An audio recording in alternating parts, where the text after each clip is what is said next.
Hello everybody, and today is November 29th. It's a Thursday, and it's kind of a cold, windy day outside, so I decided to do some more reviews. Now, recently, I had just watched one of the old classic Japanese horror movies, and I think what I wanted to bring up is that I'm sorry that the Halloween season is well over, and you probably don't really care about this, but just in case you're a huge fan of horror movies, in which case you may be, because horror movies have been on the rise ever since, I think the Saw movies really came out. But ever since then, everybody's been getting to all the Saw movies. The Horror Fest people, they have released a bunch of movies like To Die For, so, I mean, everybody's starting to like more of them. So, anyway, one of the best genres of horror movies right now are the Asian horror movies. Not sure if you knew, but the Koreans and the Japanese probably still have some of the scariest horror movies in the world right now. Mostly because they still use a lot of those suspenseful build-up movie-making techniques that Alfred Hitchcock used to use. Or at least that's what I would kind of say that they're similar to. Because nowadays, I mean, as far as a lot more modern horror movies here in the United States, they're all like, focusing on special effects, blood, guts, gore, and not so much story anymore. I want to say that as of right now, that's starting to change back again. So I'm almost tempted to say, alright, hold on, I think I gotta get that.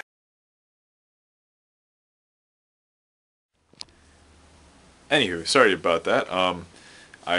Someone was at the door. Anyway, so where was I? Horror movies, rising in the United States. Japanese and Korean are some of the best horror movies right now, but I think it's starting to change in the United States. Alright, anyway. So, I had recently watched one of these movies. I'll talk about that in a second. But let's talk about one of the big classics that I usually like to recommend as far as Asian horror movies go. Not sure if you've ever seen the movie Suicide Club. Now, I don't know exactly what's called Japanese, but it's like the rough translation is like Suicide Circle or Suicide Circles. Something similar to that. Anyway, so Suicide Club is this Japanese horror movie. It basically starts out as a bunch of random mass suicides. So not sure if you've ever heard of them before, but it's basically a bunch of people get together and they all commit suicide together. Now, okay, A, that's really freaky. B, I don't even know why people would want to get together to do it. And C, well, I don't even, whatever. Anyway, so the opening of this movie starts up with a bunch of girls in a subway standing near the track, and they all chant and sing and dance and they hold hands, and just as the subway train comes, they jump into it. And that's the opening scene of the movie.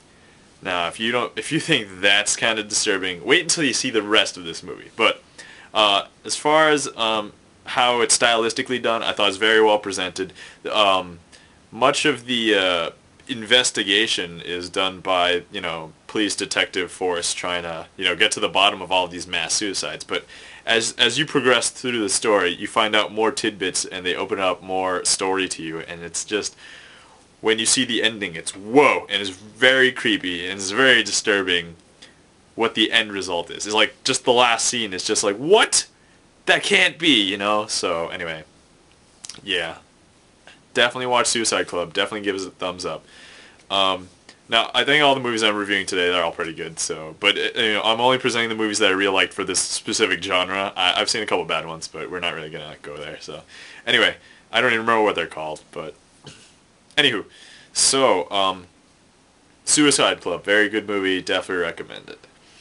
If you haven't seen Audition, I swear I just watched this really recently. So, Audition is this very kind of, I don't even want to say creepy, just gross and disgusting. So if you like gross and disgusting, but very good tension build up and very, suspenseful story, go with that. Because when you start watching this movie, like the first half, no, maybe even the first like 3/4 of the movie, you don't suspect a damn thing to happen. And it's just like, oh, it's like a romantic drama basically for pretty much most of the beginning of the movie.